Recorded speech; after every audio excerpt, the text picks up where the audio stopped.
Kay Adams is a dementia coach, educator, and founder of Compassion Works LLC. With over 20 years in hospice, palliative care, and geriatric mental health, she authored Bedside Witness, a book sharing poignant stories from her career. Kay's work is invaluable to proactive family leaders as it provides practical strategies for navigating the emotional and logistical challenges of terminal illness and dementia care. Her focus on individualized coaching, communication improvement, and caregiver support empowers families to foster meaningful connections with loved ones while managing grief and uncertainty. Her insights help families live well despite the complexities of terminal illness. And with that, I pass it over to Kay, and thank you again, Kay, for your presentation. Thank you, Norman. That's funny. I haven't ever tried to see what artificial intelligence says about me, so that was pretty good. I agree with what it said there. So I'm really happy to be here today.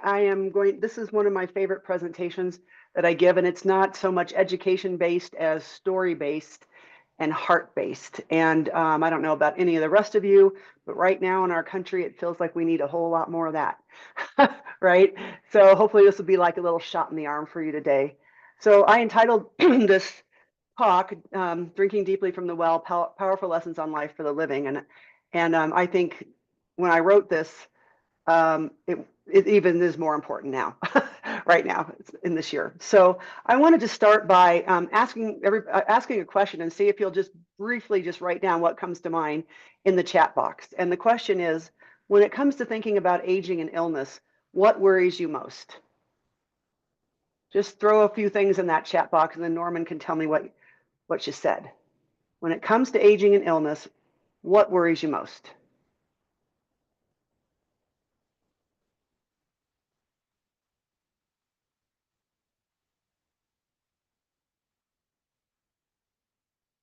And anytime, Norman, just tell me what you're seeing in there. I wrote that I don't know enough. Barbara wrote being alone. Debbie wrote memory loss, pain, and suffering. Lisa wrote personally getting dementia because my mom had Alzheimer's, and that's a fact. A lot of people are more afraid of dementia, actually, Kay, as you know, than dying. Getting a diagnosis of dementia, they're more afraid of that. And that's it. That's all I see. Okay, thank you, guys. Well, whoop, I forgot that was the question I was supposed to have on the screen. Oh, well. All right, so I am glad that memory loss and dementia came up in that, because when I asked that in audiences all over the place, that is the number one thing that people fear. Like you said, Norman, more than death itself. And part of that is because, and I also, Kim was trained as a consultant and trainer with Teepa Snow, and I worked part-time for her for a while also. So you were really familiar to me. Yeah, that's probably why. So anyway, you know, this is the current stats of 2025. So Alzheimer's stayed in the 7th leading cause of death category for another year for adults that are 65 and older in our country. And in this particular type of dementia, 2/3 of those living with this disease happen to be women. And we don't exactly know all the reasons for that, but we know it's true. And right now there's 7.1 million Americans age 65 and over who are living with just the one form of dementia, which is of Alzheimer's. There's well over 100 types of dementia out there. But just this one type of Alzheimer's type dementia, 7.1 million. By 2050, that number is predicted to be 13.8 million, barring the development of medical breakthroughs, which if you are following the politics of the day and the DEI, part of what was cut was funding for Alzheimer's research. So if we were getting close to a cure, we are not any longer, which breaks my heart. 1 out of 9 people who are 65 and older in our country are currently living with Alzheimer's type of dementia. 1 out of 9. So if you happen to be like me and hang out in groups of older adults and you start looking around the room, you're like, oh God, who's next, right? 1 out of 9. And a couple other statistics I find alarming is that 1 of 3 seniors 65 and older in the US die annually from Alzheimer's or another related dementia. It kills more people than breast cancer and prostate cancer combined. More than 11.5 million Americans provide unpaid care for a family member or friend with dementia, and that adds up to about 420 billion a year of unpaid labor. And by 2031, we're going to need at least 1 million additional specific dementia care workers to care for all the millions of people living with this form of dementia. And we were short of caregivers before COVID, and we're even shorter now. So it's a very important disease to be educated about. This might have come up in somebody else's workshop, but I always like to ask people, put in the chat box if you ever grew up with the goal of someday wanting to be a dementia caregiver. I asked this of everybody, and tell me, Norman, is anybody saying yes to that question in the chat box? No, but Okay. I actually personally know one person that wanted to be in this space. And Really? she's here. Yeah. Barbara is here. She's from Vienna, and I personally know her. She actually wanted to really help out. Ah, So wonderful. yeah. Wonderful. Well, you're the first one. You get a prize of some sort. Anyway, most of the time, what I realize is that in the 24 years I've been working with people with life-limiting illnesses, and particularly dementia, no one besides Barbara has answered yes to that question for me. And that's because, caring for someone with a neurological disease is no picnic, right? It is not an easy thing. For most of us, it's not something that we wished for, wanted, or imagined would ever apply to us with our spouse or our family member. And then one day we somehow find ourselves in that position. I always joke that it's like joining a club you never wanted to be in, right? There's millions of people in the club. And people get into this and they realize they don't have the faintest idea of what to do or where to go or even what this disease means. And so that feeling of being unprepared and overwhelmed is one of the things that care partners describe to me constantly. I work with people right now in about 35 states and some people outside of the country in my dementia coaching business. And that this is what I hear all the time. How am I supposed to know what to do? How am I supposed to know, right? And that's really what motivated me to start my business, Compassion Works, is to empower care partners and organizations who are impacted by this disease. And then the last question I want to ask, and I'd love you to put this in the chat box, is if you have ever been a caregiver or care partner to someone with any kind of life-limiting illness, just briefly, I would love you to just put a few words description of how that experience of caregiving changed your perspective on living, dying, or how you wanted to spend your own precious life. Just a succinct little answer there. How has your caregiving experience changed your perspective on living, dying, or how you want to spend your own life? And I'd love to hear what pops in there, Norman. We have one from Angela, the importance of support. Let's see. Living life to the fullest for Kim.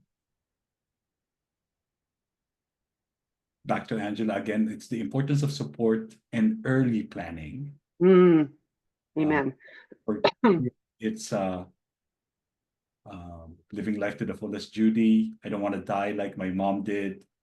And Lisa, that's made me take more risks and try new things. I'm traveling internationally now at the age of 56 instead of waiting. Yay. Okay. Well, thank you.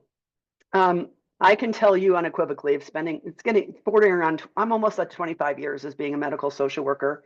And I worked for 8.5 years in hospice. I worked in palliative care. I worked in geriatrics. I worked in mental health and in my own coaching business since 2019. And through all of those experiences, I've learned an incredible amount about aging and illness from lessons passed down to me by the patients' families and professionals that I've been privileged to work with over all those years. So I spent over 8 years in a hospice working with people. All the patients that we took care of lived in nursing homes, assisted livings, and memory care in Denver. So aside from my own grandparents having dementia, I'd never been around anybody else with dementia. And then I found myself 40 hours a week in these buildings where probably 60 to 70% of my patient caseload at any given time for 8.5 years were living with some form of dementia. And it could have been their primary diagnosis that had them on hospice, or it could have been a secondary diagnosis in addition to their lung disease, cancer, that kind of stuff. So I just became immersed in the land of dementia, and it was pretty overwhelming for sure. And so working in those really intimate environments for such an extended period of time, I think provided me with an outstanding education about a multitude of diseases, but an even broader understanding of the diversity of ways that people can respond when the prospect of death comes knocking on their door or on the door of somebody they love.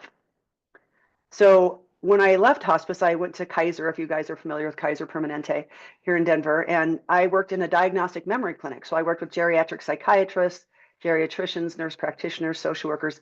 So we were in the diagnosing business for Kaiser members. And so then I was more on the front end of dementia there. And then my last job in Kaiser was I was the home-based dementia specialist in the palliative care department. So then I was driving all over Denver doing home visits with people living with dementia, their care partners. And a huge part of that job was doing advanced care planning with people with dementia and their loved one, which was tricky business, depending on what stage of the dementia they were in and how many rabbit holes they were going down in the meantime. But it was super important, and I still integrate that in my work all the time. I really, really, really believe it, especially with dementia, because people are going to lose capacity to speak for themselves at some point, and often families wait too long, and then their voice isn't heard. And I just feel like that's wrong on every level. So eventually, though, there was thousands of Kaiser members needing my services and only one of me. And I decided I just couldn't take it. I wanted to have unlimited visits for people. I wanted to do things differently. So I started my own business in 2019. And through these experiences, so yeah, what I'm going to be sharing with you is from my book, Bedside Witness, Stories of Hope, Healing, and Humanity, that came out a couple years ago. And besides my son, that's the thing I'm most proud of in my life is this book. So through all these experiences and all these teachers that I've had in terms of my patients and families and colleagues, I've really learned on my good days, not every day, to cultivate hope amidst uncertainty, which I find personally right now extremely challenging to do in our world. Discover healing even when there's not a cure, and think long and hard about the choices I make in my own life and the legacy I hope to leave behind. So I want to share today some lessons that I learned as a bedside witness that I felt like, all these years that I've been working with families, a lot of it was at bedside. Now it's like virtual bedside because I work mostly by Zoom around the country. But I learned thousands of lessons from patients and families and mentors. And I picked 3 of the ones that I feel like are most poignant and aimed at what's going on right now in our world to share with you today. And those are the power of positivity, the power of forgetting, and the power of forgiveness. And I think we probably need these more than ever right now. So let's start with the power of positivity. And I changed all these names, of course, in my book. One of my very favorite patients ever was, I called her Trudy in the book. And in the book, the story is called Going to the Well. I remember the first time I laid eyes on Trudy. She was sitting in a wheelchair, a blanket draped across her lap, and she was in this dilapidated nursing home room, and she'd been sent there for rehab following her release from the hospital. The sun was brightly shining on her face when I knocked on the door to introduce myself, and she looked at me and greeted me with the warmest brown eyes and smile I'd ever seen. And that just transformed the dour mood I had been in prior to that, because I was stuck in traffic all over that day, and it makes me very irritable. I was late for everything. And so she just sort of changed my mood instantly. Trudy had just been admitted to our hospice program after being diagnosed with an inoperable rectal cancer the week before at the age of 78. And much to the chagrin of her family, her husband and daughters, she elected hospice care over pursuing any aggressive treatment methods. And she was very clear about her advance directives in this case.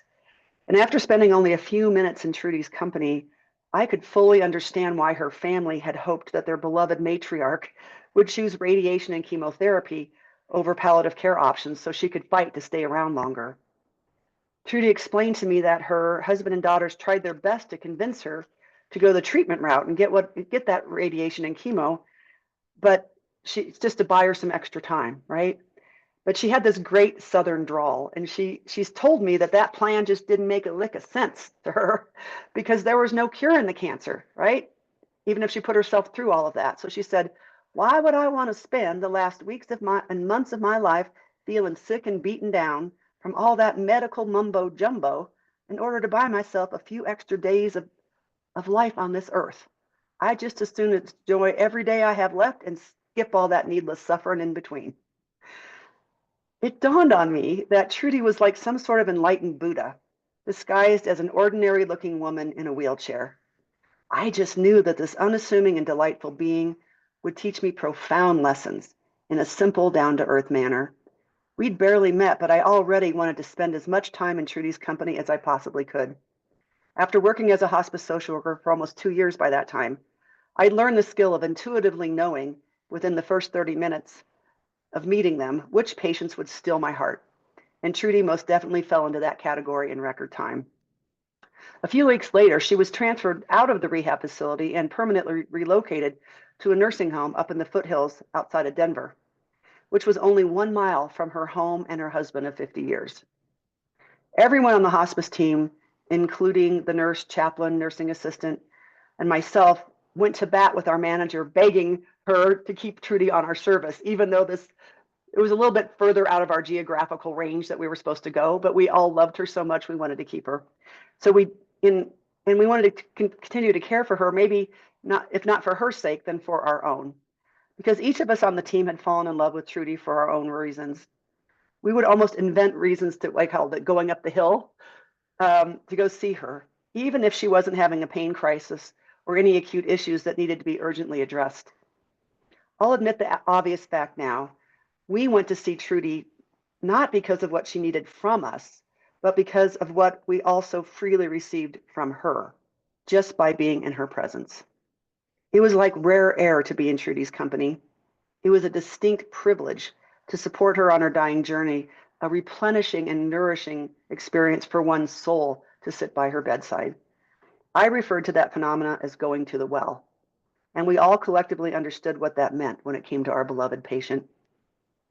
Trudy was this simple woman from Tennessee, unassuming in every way, but she had a folksy kind of wisdom about her that was undeniable, and this magnetic personality that drew you to her. She would say things that were so wise, and yet in this down-home, salt-of-the-earth sort of way, that it almost sounded like poetry coming out of her mouth. I remember vividly talking with her one day about how she had to give up driving years before when her stroke left her too impaired to operate a car any longer.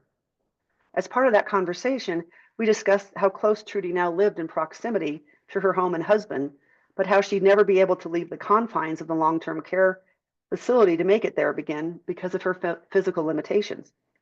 I asked her how she maintained such a positive attitude on life when she had so many losses to grieve, not the least of which was her incurable cancer. She grinned at me with that infectious smile, her chocolate brown eyes almost melting in kindness as she held my gaze and unpretentiously stated, I learned a long time ago there's just no point in worrying about things you can't control. Life's a whole lot easier that way. Oh, how I wanted to ask her how exactly she navigated such difficult obstacles in her life with such apparent ease when most people would find themselves completely overwhelmed in her place. I longed to ask a million more questions about how she was able to embrace her calling as the hall monitor in the nursing home and shepherd her lost and confused comrades with dementia back to their rooms when they couldn't find their way. But I refrained from asking all those questions, and instead I just soaked in Trudy's words and memorized the look on her face and the lilt in her voice as she spoke in that soft Southern drawl I found so endearing. I wanted to remember how it felt to be in Trudy's presence for the rest of my days, especially the way she held my gaze with her smiling eyes and found remarkable joy in the simplest experiences. I wanted to embody the unconditional love and kindness that she seemed to effortlessly bestow upon every person she met, and to learn to follow my instincts when making difficult choices about what I believe is best for me, even when others who love me may not agree. I long to muster even a fraction of the grace and acceptance I witnessed in Trudy for my journey ahead. That indeed would be drinking from the well. On what I guessed would be my last visit to Trudy based on her declining condition, we discussed her impending death and thoughts about what happens next. Trudy had a deep faith and was excited at the idea of reacquainting with relatives long since passed. She was ready to explore what the great Nick's mystery had in store for her. I couldn't resist the temptation at the moment to ask Trudy if she'd be nice enough to say hi to my dad for me when she got to heaven and tell him how much we all missed him down here. My dad had died almost a year before, and my heart was still gaping without him in it. Trudy looked at me with those beautiful brown eyes and said she'd be honored to deliver that message to my dad for me, and very much look forward to meeting him if he's anything like you, dear. Some might call it coincidence, but I'm not so sure there wasn't a divine plan unfolding when Trudy died peacefully 3 days later on the 1-year anniversary of my father's death. So when I remember and honor my papa every year on that sacred date, I also remember Trudy and feel confident that my message was delivered to Dad in style. That, to me, is the healing power of positivity. The second lesson I want to share with you is the power of forgetting, that I learned from two very memorable women that I call Evie and Jane in a story called The Unlikeliest of Friends from my book. Evie and Jane lived across the hall from one another in a memory care community in Denver, which I frequently visited on a weekly basis during my hospice rounds.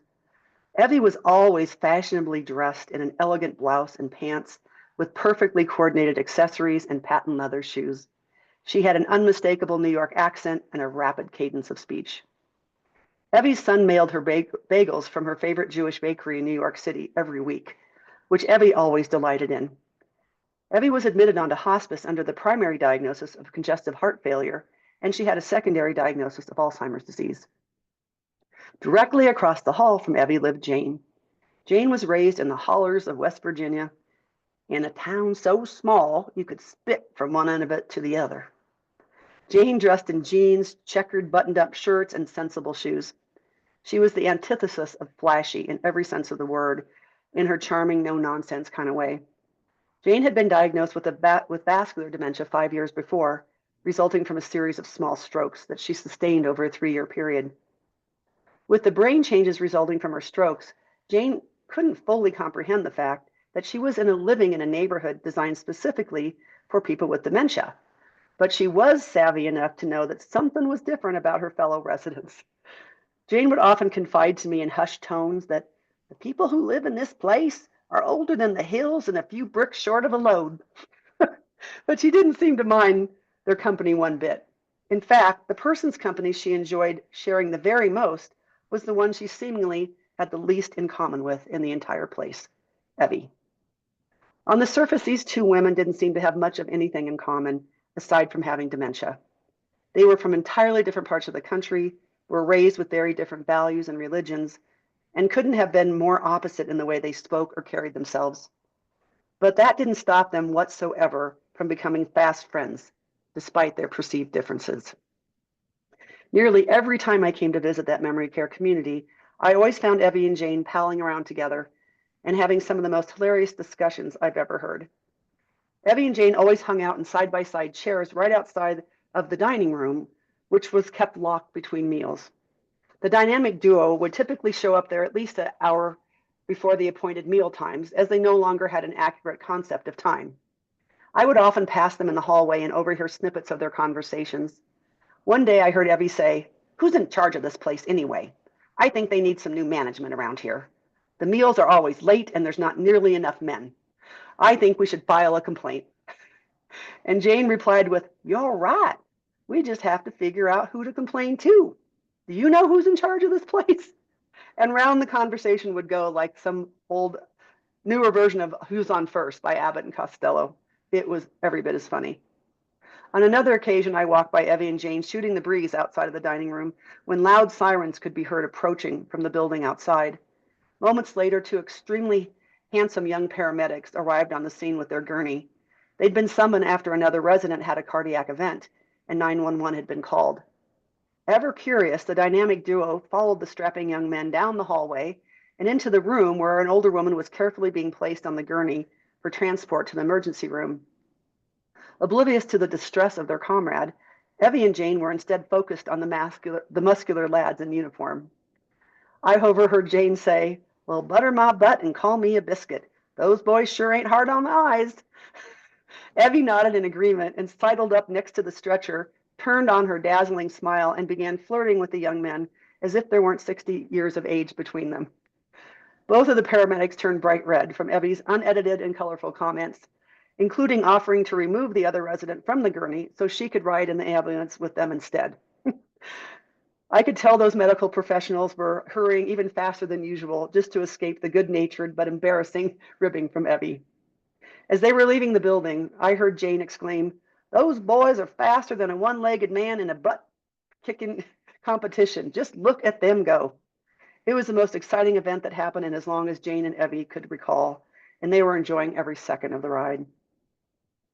Having witnessed firsthand the incredible friendship between Evie and Jane, I often look around and wonder what it would take in this highly contentious world we're living in for us to foster such alliances with the people in our lives who we seemingly have nothing in common with, and forge relationships with those we have come to inherently distrust and hate based on what we think they represent or believe that doesn't align with our own points of view. What seeds of friendship might be sown if we were able to build community with our neighbors, no matter how different they might appear from us? If we were literally able to forget about the issues that divide us and focus on our shared humanity and abundance of belly laughs instead. Maybe that's the silver lining of memory loss that comes with dementia.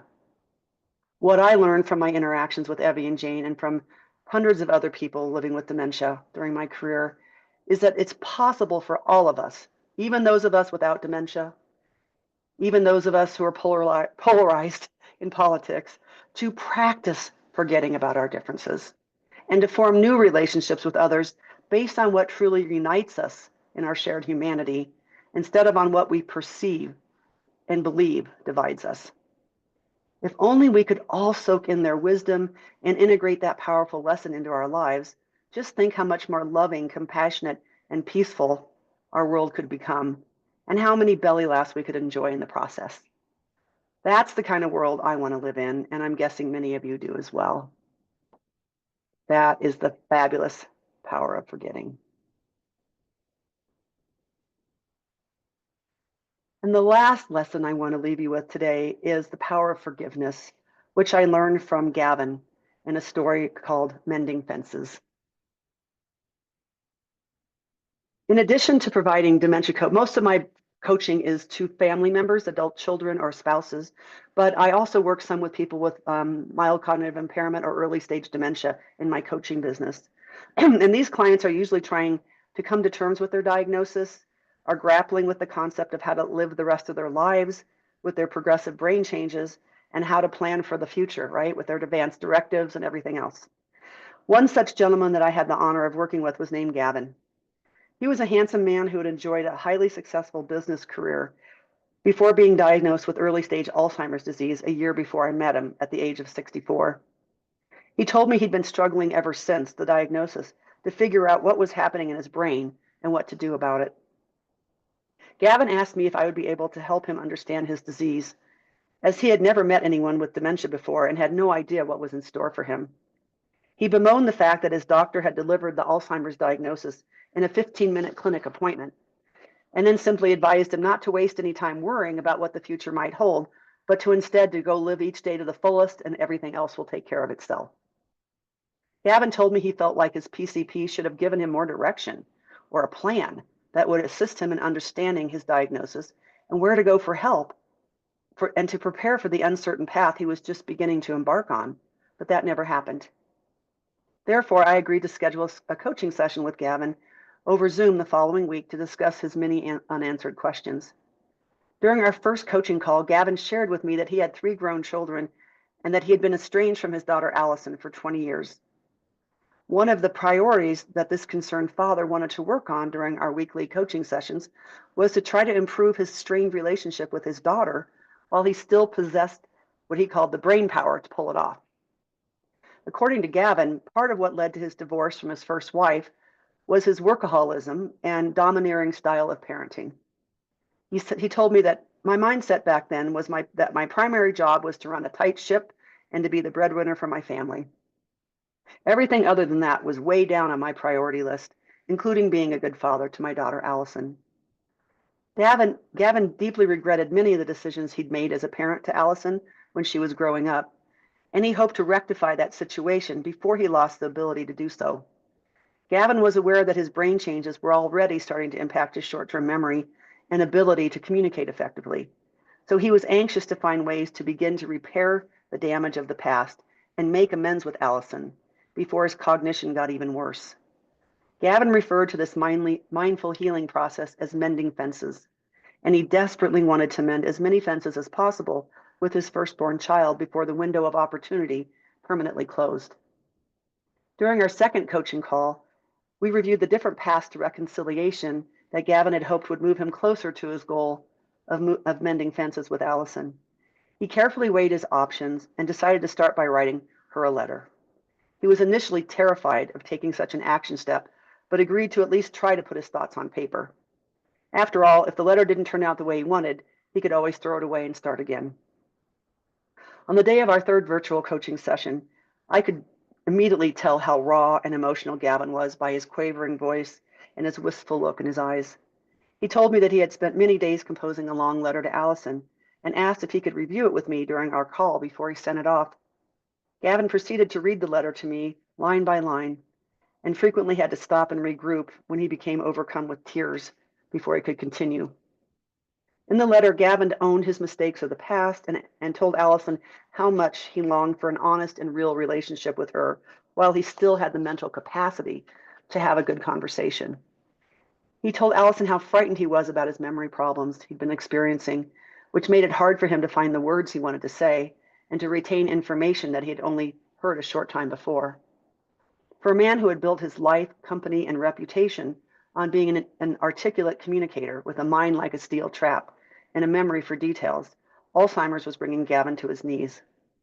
But despite his trepidations, Gavin summoned up the courage to mail off that letter to his daughter with the fervent prayer that she would receive it in the spirit in which he intended, and with the hope that perhaps she might even write him back. Allison responded remarkably quickly to Gavin's outreach with a letter of her own, which Gavin read to me during our fourth coaching session. In her honest correspondence, this daughter forgave her dad for his transgressions of the past, took responsibility for her part in the estranged relationship, and asked for her father's forgiveness as well. She wanted to heal the broken bonds between them before dementia erased the possibility from both of their minds. After he finished reading Allison's words to me, Gavin looked at me across the computer screen and simply stated, "Kay, I think I can live now. I actually think I can live." We sat in reverent silence for a minute and just let that thought hang in the air like a bright cloud of expectant hope on the horizon. The happiness and relief I saw reflected in Gavin's face was one of the most sacred perks of my job that I get to experience on occasion. Gavin had truly begun the process of mending fences with his daughter. He left his ego behind, admitted his mistakes and imperfections, and invited Allison into a real and honest relationship with him while there was still time left. As for Allison, she got the wonderful chance to start healing the broken bonds with her father before the progressive brain changes of dementia made that goal impossible to achieve. I can't be certain what will transpire in Gavin's and Allison's relationship in the future, but I feel confident that the resolution they're both looking for will eventually come. The sheer magnitude of Gavin's love for his daughter, combined with his deep-seated intention for true reconciliation, is nothing short of amazing. However, it gives me pause as I reflect upon my own history, actions, and relationships. Are there still places in my life where I've become so hurt, resentful, or guarded that I am filled with self-righteous anger and blame and rendered an emotional hostage to my pain and insecurities? Are there acts of open-hearted vulnerability that I need to take in order to garner healing with those that I love and cherish most before the precious commodity of time runs out? Are there fences I need to mend before my time on earth is through, so that I don't have to live in remorse and regret at some later date? These questions periodically haunt me and regularly invite me to dive to take a deeper dive into reassessing my choices, behaviors, and values. They inspire me to be honest with myself about how I am living my life, to ensure that I'm in alignment with the qualities I honor and cherish most. Because of that, perhaps the most crucial question of all is this: what actions can I take now to live a more compassionate, loving, and authentic life so I don't ever have to concern myself with mending fences at all? That is the fabulous power of forgiveness. And I think all of us can benefit from applying these three powerful lessons to our lives. The power of positivity, which Trudy so magnificently exuded, the power of forgetting, that Evie and Jane so beautifully demonstrated, and the power of forgiveness that Gavin and Allison were able to do in order to heal their relationship while there was still time.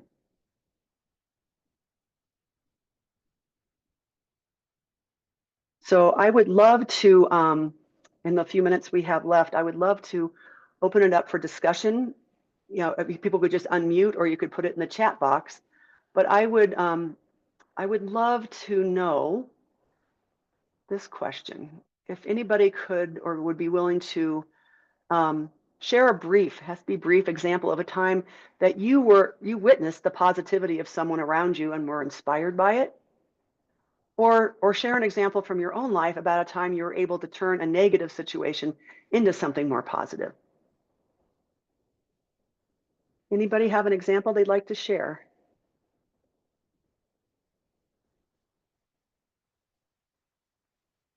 I'm waiting for everyone to key it in before I jump in. Go for it, Kim.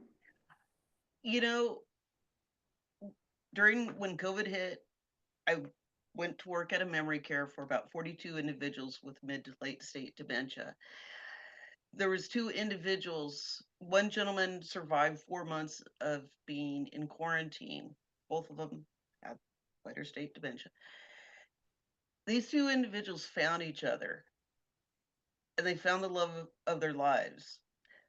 The lady, her husband had died many years previous. He had been divorced a couple different times. And here in this memory care facility, they found love. And it was beautiful. It was just amazing to see them and radiate. And they did find the love of their lives, even living with this. Awesome. That just gave me goosebumps with that story. Thanks for sharing that, Kim. Anybody else want to pipe in on this question? Well, I don't know about you, but I'm having a real hard time finding positives lately. But we're gonna find what we're looking for, right? So I think the onus is on us now to try to find as many small little positive things that we can, and to make as many positive small differences as we can in our spheres of influence. I think this is vitally important. So another question I would love to throw out is around the power of forgetting. If you have an example of a time that you witnessed someone at least temporarily forget or suspend judgment from their perceived differences with another person in order to find common ground and shared humanity. Or if you had an example from your own life regarding a time you were able to practice forgetting your differences with another person in order to form a new, more harmonious relationship with them. Even without dementia, can we ever just try to forget so we can reach the higher ground? Does anybody want to share anything about that? I think for me, it comes up in the area of politics and in my family. And we're on different sides of the fence and ends of the spectrum. And I think I reached a point where I decided that I could spend my time focusing on that and the ways that their views offend me, or it's with my dad and my brother, or I could focus on our shared history and the fact that we do all want to stay connected and we do a Zoom call every week and focus on the things that unite us. And every few months we might ask each other a question. What do you think about this? And we just listen and we don't give a response, about whatever that question is about relating to politics. We don't try and change each other. And that's working really well for us. And I'm really grateful that we're able to do that. I don't think it's easy for any of us, but we're doing it. Wonderful. The only family member in my family that I was on the same page politically with was my mom, and she died in December. And I feel very lonely politically, and so I'm having to do that same thing. Thank you. Let me go to the last question. In terms of the power of forgiveness, if you have anybody have an example of a time you've observed someone practice forgiveness with another person who had hurt or wronged them, or an example from your own life about a time when you were able to forgive another person who may have hurt or wronged you in some way.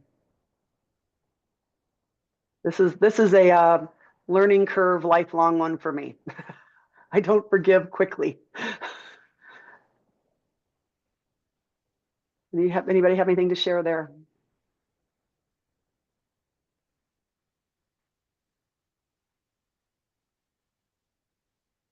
Well, I think if no one is going to share, again, I just would really encourage us at this time to, there's so much chaos and there's so much hate and there's so much unrest going on. And the more we hang on to anger for whatever reason and resentment, who suffers in the end? It's us, right?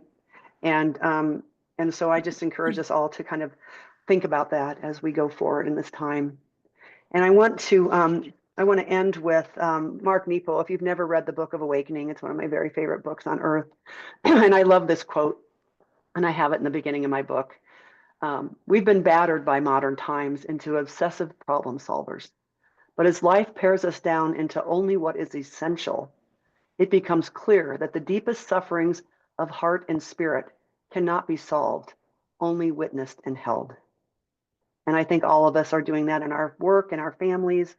So I would just, in closing, urge everyone here to become compassionate witnesses to one another, to hold one another up in this messy, painful, and beautiful odyssey we call life, to cultivate hope amidst the darkest, right, of times, to learn to heal even if you can't be cured, and to drink deeply from the well of humanity when you thirst most for connection, belonging, and love. Thank you. Awesome. Thank you so much, Kay. I'm going to hand it off to Norman to do our closing. Well, I just couldn't be any more grateful. Kay, this was an awesome presentation. Even just by reading the book, Bedside Witness, it was such a gift to actually, for me, because I hardly read anymore. I listen to books. It was great to listen to the book and to actually have Kay's voice in my head as I listened to the book, because I personally know Kay. And we met and we spent time together in Denver.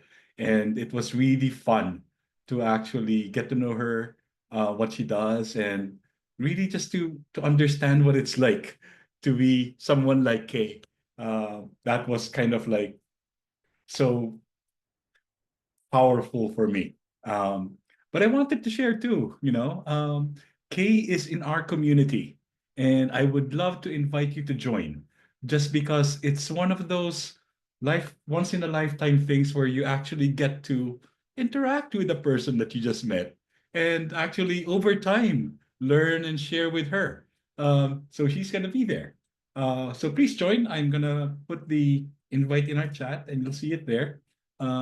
It's pretty much a free community. You can join whenever you want, but it's going to be amazing because the people that you get to see here in our webinar are actually in the community, and you can continue the conversation moving forward, ask more questions, and learn so that we can hopefully co-create solutions together. That's the entire point of this community, so that we can help each other out for mutual benefit.